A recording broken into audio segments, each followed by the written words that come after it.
If you had the opportunity to live in a children's wonderland, would you choose anywhere else? We don't just say, we do. It's the Stain City way.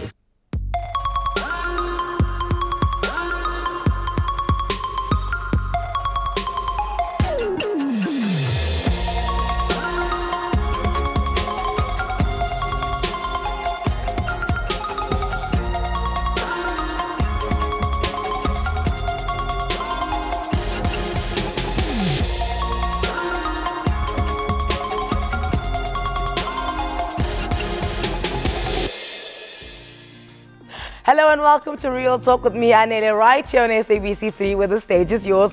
Today on Real Talk, in commemoration of Youth Day, we look at the kind of time capsule filmmakers and actors are creating as they document our past. I have actor Zweli Dube in studio, who will later be joined by filmmaker Sifiso Khanyile, artists who happen to be historians through their craft. Welcome, sir. Thank you so very much. The man who killed Mufasa. Only on stage. Very upset with you. You are? Very upset. People are like, oh, Mufasa died. No, Mufasa didn't die. He was murdered by Scar. And you were Scar. There's that laugh. There's that. Oh, I'm surrounded by idiots. You get to say that on stage. You get to say it. Tell me you did. You did. It is, yeah, with a bit of a more English accent. I'm surrounded by idiots. It pains me that Scar's my favorite character on Lion King, or even after he killed Mufasa. Yeah, but I think for me one of my favorite parts is when he kills that little. Oh no, he doesn't kill the little rat. The little rat when he puts his paw. And says, life's not fair, is it? Stop it. Would you say that was like your big break playing? Because I know you played Scar in Hong Kong, but in Australia you were just part of the ensemble of Lion King. Yes, yes. And look, I'd like to sort of give a broader perspective on the difference between the two. Please. So the show that we did in Australia and China is the show that you would have seen in Broadway. Okay, so that's the full-on story, okay, whereas the one that I did in Hong Kong is the Festival of the Lion King, and that's where you actually see Simba taking his crown, obviously being the king, and then moving on to wanting to kill Scar. So there is no Mufasa in the Festival of the Lion King. So now it's a continuation of Simba and his kingship. I see what you're saying, which is more confusing because there was Lion King too, where Nala and Simba Sahiti or Sahara. So Scar's wife comes back to revenge Scar's death. So this is all very confusing for me. So, I mean, that's Disney for you. They're going to try by all means and just, you know, bring different stories and different... Money. Money, exactly. It's a money-making thing. It's a money-making machine. But isn't it wonderful to know that you've worked for Disney? Because it's easily one of the biggest entertainment companies in the world. I'll take it to my grave. It's something that I will teach to my children and my children's children, because it's not everybody who gets an opportunity to work for a colossal company of that nature. And to be part and parcel of the Lion King for me was a ground-breaking opportunity. And the reason for that is when you work for such a production, you get to realize the professionalism that's there, and it's not an... Do you carry that here then? Well, of course. I mean, when you've been taught by the best, it stays with you without a doubt. So when you come back to South Africa, the South Africans or the South African productions may not see it, but it's within you, you know. So you know very well that because I come from the Lion King, where I did almost 7 to 8 shows a week, I don't have a social life, just by the way. So you have a matinee on a Wednesday and you have a matinee on a Saturday and a Sunday. So your friends are the cast? Pretty much. Your friends, your family, your relationships. Is this you telling us that you were dating inside? No, Anele. I just said what I said. And that's my story, and I'm sticking to it. That's fine. Okay, I'll get you one day. Yeah. So how much truth is there to the fact that you used to mimic BBC presenters and CNN presenters in the mirror as a kid? Yeah, so how it all started is that, I mean, obviously as a child growing up in a single parent home, I was always fascinated by Hollywood, right? So back in those days, the only channels we had was, 1, 2, and 3. Yeah. So we were very fortunate at times to see CNN, a little bit of CNN and a little bit of BBC. So I would always do my, my act in the mirror, or ask the little kids in primary school, you don't say anything, let me just interview you. Okay. So I was always fascinated with stuff like that, and I ended up doing it quite well. Hence you're here, but never, okay, and then I also read that you were quite skinny. This whole like bulky, I'm fit, I'm Will Smith thing only came later in life. So you were never into sports? Of course I was into sports. I was very much into sport, yeah, So from primary school to high school. How do you pick drama over sports? Well, I mean, one must always take into the consideration is that when you were tall in primary school, you were either perceived as a basketball player or a fast bowler in cricket or even a batsman. So it's not necessarily choices that you made. Coaches would come to you and say, Zweli, you're definitely going to be in my athletics team. I can tell that you can run fast, China. So that's where the sports thing came in. But the music and the acting was always there. I was in the boys' choir, for example, in high school. So, that never left me, I suppose, yeah. But I was always willing to try new things. Growing up, I was always willing to try new things. So when does the decision happen to go study media at Boston?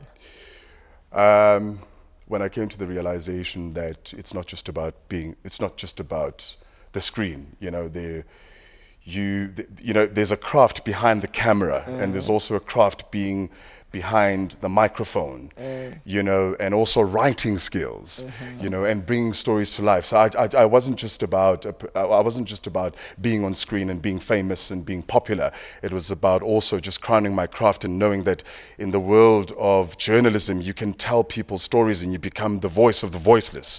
But I only realized that with maturity, of course. And like I said, I was always fascinated with news. I would always watch news, and documentaries, National Geographic, Animal Planet, like those.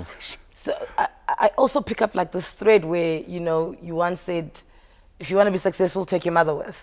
And then I watched you and your mom on Top Billing. Do you know what I'm saying? Like, I just feel like she's your girl. Like, she's your number one. Absolutely. How instrumental is she in you making all these decisions? Are you going to concentrate on sports? Are you going to go the drama route? You speak of how instrumental she would be, she has been, and she continues to be instrumental, by the way, in my life, and God bless her soul. I love her to bits, and I know she's going to be watching the show. Anele, so essentially I come from a single-parent home. My dad and my mum met in Zokujola, which would have been, I think, maybe in the early 80s, late 70s. But my father was very much involved in the struggle.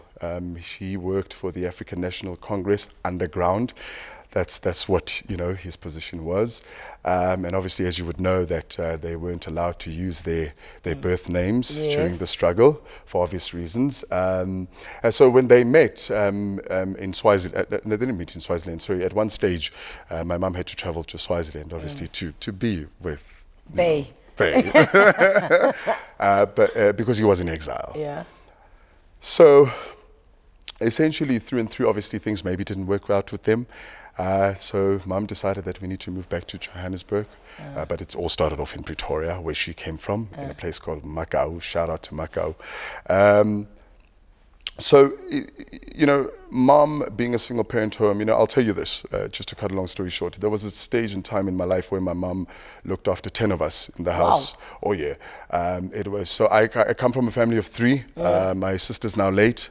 God rest her soul. She passed on in 2014. Now it's just me and my older brother. So that's 3. So at some stage in the household, there was my sister's kids. That's my niece and my nephew. That's 5.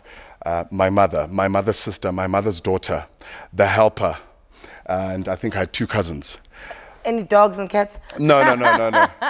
We were the dogs and cats. Yeah. But just to give you a clearer indication of what a strong woman she was, like my mom was not, she's a hustler.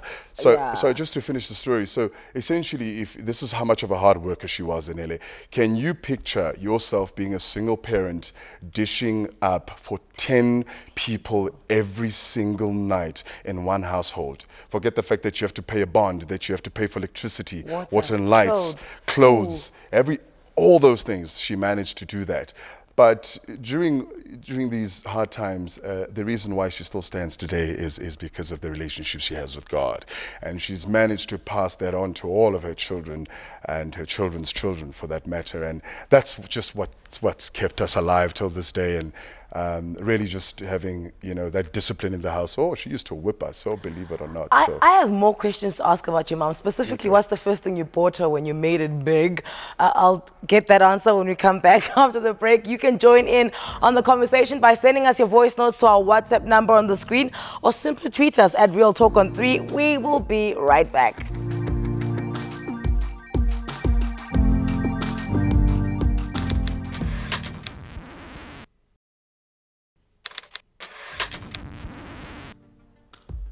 And welcome back to Real Talk. I'm in studio with Zweli discussing our freedom, which is what we're about to go into, and how free we actually are. 41 years since that fateful year of 1976, Zweli Dube played the role of Solomon Mahlangu's commander at a Umkhonto weSizwe training camp in the film Kalushi. We'll discuss that. Prior to this, though, I'd asked him a question about his mother, and he likes to talk about his mom, as you can see. What did you get her when you made it? You're like, okay, this is substantial for me to reward this being. Anele, I was in Australia. Mom was getting dollars. Oh. So don't get it twisted. Okay, right? all right. Talk about a present? No. Okay. It was Currency. Notifications in the bank. EFT. Son is making transfers, Nothing makes a nothing makes a mom smile any better than money. I can assure you that now. No, not all the time, but most of the time. But she appreciates that because she can see her hard work then. I think my mother appreciates mostly that I'm a son who said to her that, Mom, this is what I want to be. And indeed, I went and I did it, and I'm still living it, and all I'm doing now is just becoming more and more of an inspiration to the rest of our family members and beyond. Oh, good. So yeah. So you and I ran into each other at the airport, and the reason I turned around, to look at him was because this guy in front of me, straight guy, looked at him and said, "Wow, you look nice." So I didn't know what was behind me. So I was like, wow, there's something nice behind me. Let me turn around. So I turn around, and then it's this man. And I'm like, and I literally looked him up and down. I'm like, you do look nice. And then I carried on with my day. No, Anele, no. That's not what you said. Actually, what you said is you turned around and you said, I was also inquisitive. I also wanted to know what this man was talking about. Yes. And then I was like, I give a thumbs up, and I carried on with my life. How many times a day does it hit you that you're good looking? Not enough. Every time you... No. Yeah, not enough. I could use more. No. So every time you pass a mirror or even a teaspoon, you're like, hey, man, you're the phone, the teaspoon. No, the teaspoon is not doing any justice. This is a 20 megapixel. This will show exactly what I look like. No. No. It's the way I was brought up, I don't necessarily always see myself that way. I tell you what it is. I just believe that image is everything. That's what I believe in. So I just put in an extra effort. Like now, I'm on Real Talk with Anele. I don't take it for granted. I'm going to come here looking smashing. So, it comes with the territory. You're on national TV. Everybody's watching. So hashtag smashing. Listen, Kalushi did wonderful things. Wonderful things were spoken about it. I want to talk about your journey in Kalushi and how your own history kind of applied a little bit in there. But let's have a look quickly as to what's this Kalushi we're speaking about. Say, promise I'm in that movie, because I don't see you in the trailer. Yeah, let's just clarify that now for the viewers. I know you didn't see me in that trailer, but believe you me, I am there. No, I am in that movie. And what role do you play? So I play the role of General Papers. And once again, God bless Umandla Mlangeni, Walter Dube, who's the director and probably really the visionary behind this movie. He gave me a call actually while I was in Hong Kong. We know each other. But that's not the reason why I got the part. Okay. He gave me a call while I was in Hong Kong, you know, and back then when I was in Hong Kong, they were still in talks about the movie. And he was still doing everything he possibly can to get everybody together, you know, whether it was the money, whether it was the scripts, whether it was the team that was going to be working in the movie. And he gave me a call and he said, look, dude, when are you coming back? Okay, because something is about to take off. I'm about to do this project and I want you to be part of it. I said, why, Mante? He says, well, you've got a good physique. That's the first thing, you know? And I said, okay, you look cool. like a commander general. Yeah, like I want you to play this general and I think you like hit it, you know, spot on.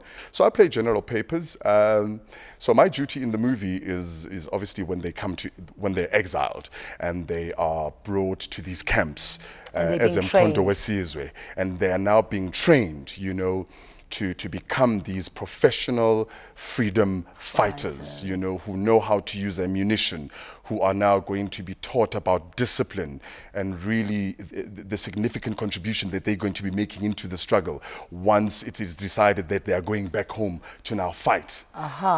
So I'm a no-nonsense general, you know, from the word go, I let them know that this is not the park, this is not your girlfriend's house, you know, this is... But how personal is the story to you, just in terms of the politics of it all? It's very ironic because when my father would sit with me and tell me the stories, or even my uncles, you see, Bab Dube, they would sit with me and tell me just some of the horrific things that would take place in exile and in these training camps. And some of the stories that they told me, you know, are so much in depth and so horrible and so frightening that, you know, it's inadequate sometimes of what we see in this movie. So when I got to play this general, I sort of got a sense of a feel of what it like. I mean, I remember when we were in some Air Force base shooting, I think that day it was literally 0 degrees and I had to be in a vest. And now you're told that if you think it's cold here, Zweli, you know, you can imagine being in the jungle with these people. Some of these people never made it back home. And also there's no cut in the jungle. There's no cut, there's no action. Oh no, there's no tea break. You go to the craft table and you have a Milo and a biscuit and then you can go back to being a commander. Absolutely. So yeah, I could never experience what those guys experienced, but you know, because of the storyline and because of what the responsibility I was given by Umandla, I always say it wasn't a small part. For me, any part that you're given, there are no small parts in our industry. You know, it was a time where I was able to just play with general papers, and till this day I get people who come to me and they're like, we general young. So it was pretty cool. I like the fact that, you know, there is a bit of you that is so learned and experienced and knowledgeable when it comes to, you know, the political side of life. So I'm going to keep you here. You're not going anywhere. We're going to take a quick ad break. When we come back, we're joined by Sifiso Khanyile, who also has a bit of knowledge when it comes to what we are celebrating today, which is June 16th. So come back to us.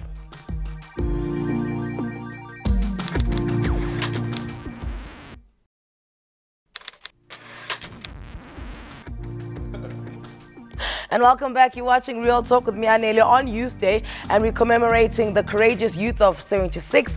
I've been chatting to the multi-talented Zweli Dube, and joining in on the conversation now is filmmaker Sifiso Khanyile, whose latest body of work is so fitting for Youth Day. It's called Uprizing. Do you guys know each other, by the way? We've met, yeah. Did you meet downstairs? We met downstairs, yeah. Okay, so this is, all of us are new here. Yeah, well, I mean, it's not the first time we see each other, like you said, downstairs. Yeah. We've met briefly before. We've met briefly before. In the corridors of the industry? No, not even. Family. Family gathering. Oh, so you guys are related? No. Yeah, no, it's actually a sad story. Yeah, sorry, I just off the record, I actually went to school with one of his cousins, and his cousin passed away. And then you guys met, God rest his soul. Yeah. We met at the funeral. Yes, that's how we met. Okay, now that ice is broken, this is what I get for being nosy. Now we're all sad a little. I'm sorry about your cousin. No, it's fine.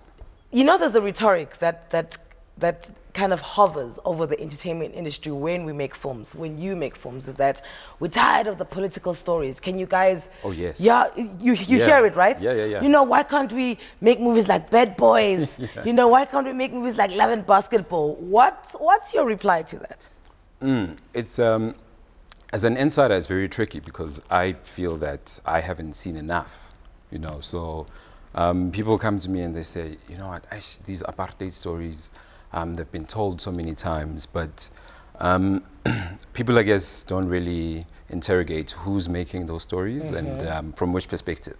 So I've seen a fair amount, but I would say only a fraction of those films are told by, told by us, by South African storytellers, and also particularly young black up-and-coming filmmakers who have a new perspective on things and on history specifically. I like the fact that you said specifically by us, and then you said young, people who are up and coming, who kind of are born frees, but you've got the filmmaking passion in you. Yes. So when you look at political stories and the history, where do you want to put the magnifying glass? So what I've seen is that even history itself, outside of cinema, has a reductionist approach to stories. You find that, just to use the 1976 example, I mean, all we know is the Hector Peterson image, that we keep seeing over and over again. And you understand there's a context for that. There was a time in our history where, we had to garner international solidarity. So these kind of images pushed outside of the country said something specific about our struggle and the kind of oppression that we were dealing with. Fast forward 40 years later, we want to know the more triumphant stories about our struggles. Who were the people who actually organized, who orchestrated these events, and who lived these experiences and are here to tell them. So I think in a shift of perspective, that for us becomes more important, because it becomes about, like, how do we start to celebrate ourselves and using images that don't tell the victim narrative. Okay. And it's more about, about our resilience and how we fought. Oh, I like that, the victim narrative. Zweli, when it comes to you, and I mean, you went into Kalushi, which is basically also telling of our political history and all of that. You already mentioned that you'd sit with your uncles, and your dad was also was exiled and he was involved. But the preparation to kind of place yourself in that realm, what do you go through? What do you do? What do you read? What music do you listen to?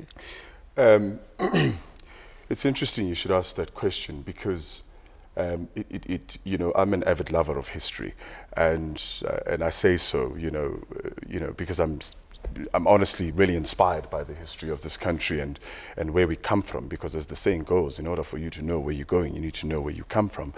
I've watched a lot of films in my lifetime, and I'm always intrigued when I see movies such as Sarafina and Cry Freedom, and those movies, simply because you really get to understand what really took place and why it took place. So when you look at actors such as Denzel Washington, who plays Stephen Bantu Biko, and I think he did a terrific job. So I watched a documentary where he speaks about what he did to prepare for this role. Okay, so obviously, him coming into South Africa was a very new thing for him. And as a matter of fact, I think that when he came to South Africa, that was his first trip into Africa. So getting to speak to the people that would have been very much in the struggle, that's a way to go. I think people who would have played a pivotal role in the apartheid struggle. So I always look for information. And information meaning that if I'm lucky enough to meet some of the people that were very much involved, in the freedom struggle, but really to bring that to life, is a much more extraordinary responsibility. So, to prepare, you got to read, for example. I think that's very important. You simply really got to read about that specific time and that era, and who was there, who was involved, who died, who made that sacrifice, and why. And like what he was saying about who was triumphant in that. Oh, absolutely. Yeah. Oh, absolutely. So then it's not just the director's job to tell you what to do and how to do it, but then at least when you get on set, you even then surprise your peers to say that, No, guys, Mina, I've done an extensive. That's what I have outlook, up my sleeve. You know, so preparation is extremely important. It's not just about getting on set with the script that you were given, you know, last night and say you must go and read it and go memorize it. You know, if we're going to tell our African stories, or rather even act, then we've got to do a really, really outstanding job. You know, and I like what you said, you know, that we're living in times where young people should now be telling the stories. All right. So he's staying. So him and I are still going to have a chat because I want to talk to you about Uprising probably. Oh, you're kicking me out. You need to go now. Clearly, Muvhango, you must go rehearse your lines and prepare. It's a public holiday. Being an advocate, Advocate Pule. Thank you so much, Zweli. Before we go to an ad break, I'd like you to take a look at this. And we're back with my guest, Sifiso Khanyile, whose powerful film, Uprising, we just saw the trailer of today. On Youth Day, we're talking the storytellers, the people who are put in front of the camera to tell the story, and you are behind the lens. Yes. Directing everything. All the time. Making sure that, you know, the actor does what they're supposed to do. I saw you nodding a lot when Zweli was speaking. Yes, Zweli actually said something very interesting about preparing for characters when dealing with historical projects. I think there's a heavy, I think, weight on people who are telling stories that deal with history, because there are legitimacy issues. You know, true. You have to ensure that you're portraying people in a correct way, and I think more so in documentary, which is my background, you know. And so he talked about like reading. You have to read about who those people were and where they come from. And you find that sometimes you overread, if I can put it that way. You find yourself on the other side where all the pieces that you had put together, all the things you thought you knew or had put together to tell your story, you know, sort of nullified, and you have to kind of like start a new path or new journey into bringing those stories to life. So because I mean, you say your background is documentary, so you have to be quite factual. Yes. So there's speaking to people, there's reading texts, and in that there are people who are historians, and also people who live those experiences. So, you know, you might get home and, you know, an aunt is a member of a particular political party, and she'll say to you, you know what, let me tell you about 76. Let me tell you what really happened. Yeah. I get that a lot as well. People say that, like, yes, the ANC, they claimed that thing. It wasn't them. I'll tell you, it was at the forefront. Even like with the Sharpeville massacre, they're like, the people who were actually shaking the fence was not who said, you were just like, oh. And so you have to, you know, verify that. You have to prove it to yourself, and obviously if you're going to be putting this out in the public, there has to be, you know, like, you know, different levels of verification that you go through to ensure that you're balanced, you're credible, you're truthful. And so there is that big responsibility. But okay, now, and I've never made a documentary, and you have. So can you find yourself when you see that there's just like a balance of information on both sides? Can you just be like, you know what I'm gonna do? I'm gonna tell the story and give the footage and the information and kind of let you, you know, come to the bottom line of what happened. I'm just here to give you the information. Yes, you can. Okay. But I think one of the more important things is for you to have a voice as a filmmaker throughout. So you kind of have to take a stance. You know, it's because there's a difference between documentary and current affairs, for example. Whereas, you know, one lives in the world of facts and the other in the world of story. So you still have to tell a story, and as a storyteller, I think there is that the responsibility for you to say, this is the perspective that I'm taking, and this is how I'm going to shape this perspective. So you almost don't have a choice. You kind of have to take a side and stick with it. So when we were playing the footage earlier, you said, "Wow, this is exclusive footage." Yeah, you know, some of the clips from my film that I keep seeing still give me goosebumps in a way, because when I discovered those images, for example, it's stuff that I hadn't seen before. I mean, we saw earlier a clip of Zweli Dube being interviewed by an ITN journalist. Now, you know, how I got into the 76 story, my family wasn't very political. In fact, politics was kind of shunned upon because, you know, they didn't want you to get involved and get into trouble. Yeah. And so I, you know, get into high school, and a very close friend of mine who I sit with in class is Tsietsi.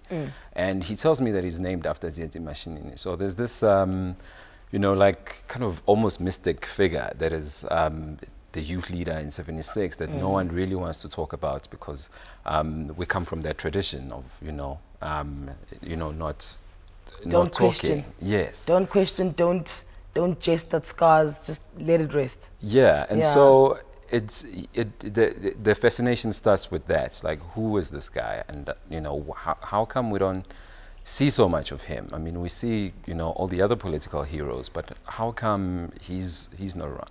And so I seen images, and when I was doing research for the film, this is the first encounter with Tsietsi speaking in front of camera, and so for me there was that, you know, it was quite you know, like a powerful experience. I'm fascinated to know. So obviously you say you're going to school and you sit next to someone named after Tsietsi, and so in your mind it's like a little seed, and it's in you, and then it grows and then it grows and it grows. The morning the seed blooms into proper curiosity and a drive to say, you know what, I'm going to make this documentary, I'm going to make this film. What happened that morning? What was the final push for you? You know what, I think it was almost by chance. But I could also say that it's something that I've kind of been working myself towards for a while. So we were commissioned by the National Film and Video Foundation to make this film. They had a call out. We responded to the brief, and we went and pitched and got it. But in my work, I had been, you know, I had made or produced a political documentary before. We made the biographical pic of Andrew Mlangeni, prisoner 46764, who was in the prison cell. Nelson Mandela being 46664, okay? Who was in the cell next to Nelson Mandela. And so, but then I had a particular interest in the 70s period. I think both from a visual telling point of view, whereas if you look at most of our archives and a lot of our political documentaries, you'll see a lot of the 50s, you'll see a lot of the 60s.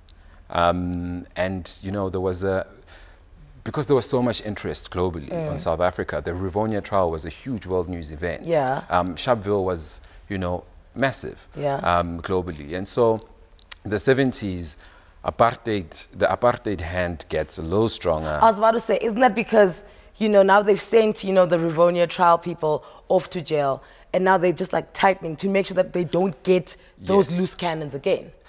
And you know what else became very interesting about the 70s is not only that, because that's political, but it also became cultural.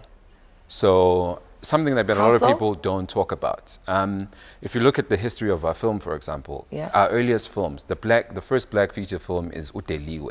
You know, it was made in the 70s, and these are films in their theme, they kind of dealt with back to the homelands themes. So they kind of portrayed the city as this evil place, you know, a very dark place, so that they wanted to curb the influx into the city. So people stayed in the homelands, you know, in the Bantustans. Oh, so the apartheid fight became cultural. So the propaganda was then put into arts and culture. Into arts and culture. So they were funding arts and culture projects. So there was, again, you know, I think because of that, the revolutionaries in the 70s had to be a little more revolutionary, a little more militant. In their content, because it became urgent. It wasn't just about grandstanding and, you know, having a political stage. Debates and these conversations. It was about politics in the house, at school. So a lot of the film talks, I mean, in the film we talk a lot about that, where how people like Dumandlovu, for example, who used to be part of Midupi Writers Association, would go to high schools and recite poetry. And because poetry is an academic thing, the headmasters were like, oh, sure. Come through. Come here. You know, teach them, and meanwhile... And then when they get there are all these political messages in their content, in their poetry. So that's, for me, that was very interesting, that, you know, the struggle kind of took a very different shape in that it was cultural, and also it was social. It was just part of everyday life. Okay. You touched on so many things now that I want to unpack. I'm learning here. When you say it was social, I want to talk to you about South Africa today, social media and politics. You need to stay with us. We'll be right back after the break.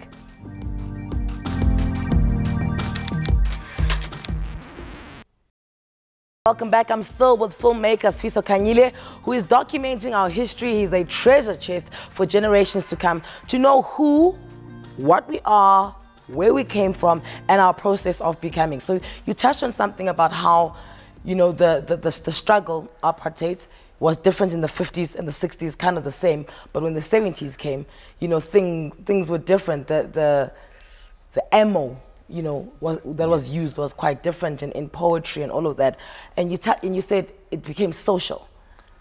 I want to cut now to 2017, where we're finding a lot of the wars that are happening are first started on social media. How responsible do you think the youth is when it comes to social media in today's world? I think there's obviously divisions, you know. There are people who, you know, use social media constructively, you know, to, you know, sort of represent a voice of a generation. And there are formations, you know, there are youth movements that exist today, which are using social media to organize, but also to, you know, carry their message through. And I think for the most part, a lot of the youth today is very responsible in using social media. There are those instances where, you know, maybe it's not irresponsible, but, you know, the content that is being shared. Okay. But I think it, you know, it comes with the territory. You know. I like that you're being diplomatic. You're just like, oh, I don't want to upset them, because if they come at me, they're gonna be like, yeah, long be green. Yeah, you know what my friend said? I was like, as you make a film about the youth struggles and you become the spokesperson, so you have to be careful. You have to be careful. You have to be. But you know what I like what you said is that there's formations and they're different, because you touched on it earlier as well, is that when you did your research for Uprising, you found that there were so many factions. There's so many different, and in a way it's the same. All claiming the space, right? The story. That they were the ones responsible for 1976. Yeah. So when we arrive at, and again I'm going to use Ubabdu Mandlovu, when we arrive at his office for the interview, he says to me, "Who told you about me? Why did you come speak to me?" I was like, you know, research, we saw your name and da da da. It's like, because let me tell you, you came to the right guy. And so for the first time in the process of making the film, you know, I felt a level of comfort, because it's like, okay, you know what, you're in good hands. Somebody who's proud to tell the story. Yeah, someone who was there, who says, you know, we were the ones taking the students, or, you know, from the streets into Winnie Mandela's house. I knew about the meeting that happened the night before, and you know what I mean? So it's like, and the fact that it's the first time you see him and talk to him, it means that he hasn't been clamoring for the limelight to tell his story. Yes. So you trust the authenticity of it. True. Yeah. And I mean, we had other experiences like that later in the film, because we spoke to Mzansi Kabela, for example, who, you know, was one of the student leaders, and Babset Mazibugo as well. So it was just about like getting to the people who were closest to the story, to the events, and to the people. So in your research, you know, what would you say is the biggest misconception when it comes to June 16, 1976? Misconception. So it's, I think, not so much misconceptions. I think, June 16 had been depoliticized, and I think that there's a lot of voices that are not mentioned in our history that led, you know, that sort of influence the events, the outcome of 1976. So you don't hear much about SASO, which is the South African Students Association, which was founded by people like Steve Biko, Pani Pichana, and Henry Nengwekulu, and about the direct link to the students in Soweto on June 16, 1976 in the morning, going out. For example, there was a mass migration of students at universities that were expelled. And because there were teachers who were opposed to Bantu education or the system of Bantu education, so you saw teachers leave the profession of teaching and going out to find jobs, and there was a gap, there was this vacuum, and so headmasters went and employed the students who were expelled at universities. Were expelled from varsity. Yes, to come and teach at schools in townships. And they political, they militant, they like, go get them. They are fire. And so it couldn't have happened at a better time. That, you know, they've just been expelled for their political conviction. And they are now in a space where they kind of have to like nurture these young minds, and what we see is then the result of the results. Yeah. And I think and look, I don't quote me on this, I know on TV, but it feels to me like there was the first time that our country really sort of had a grab on mass mobilization on the ground. I mean, there were other elements. There were, that's you know, the one that international solidarity. But when it comes to mass mobilization, that was, I feel like, it's most tangible. And all of this is in your documentary Uprising? Yes. All of it. Okay, listen. I could talk to him forever because he's out here spilling the tea, okay? The spice, the receipts, everything.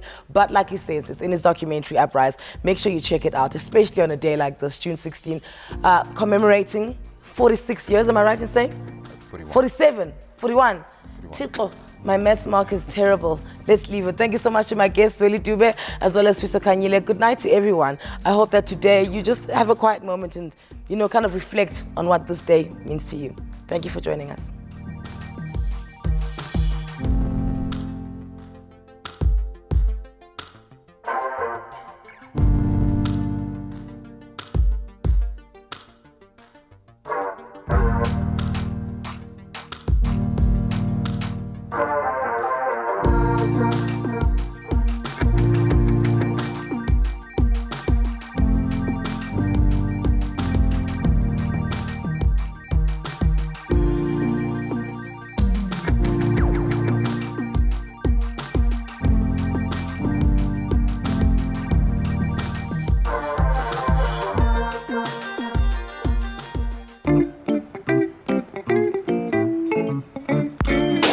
That's cheeky.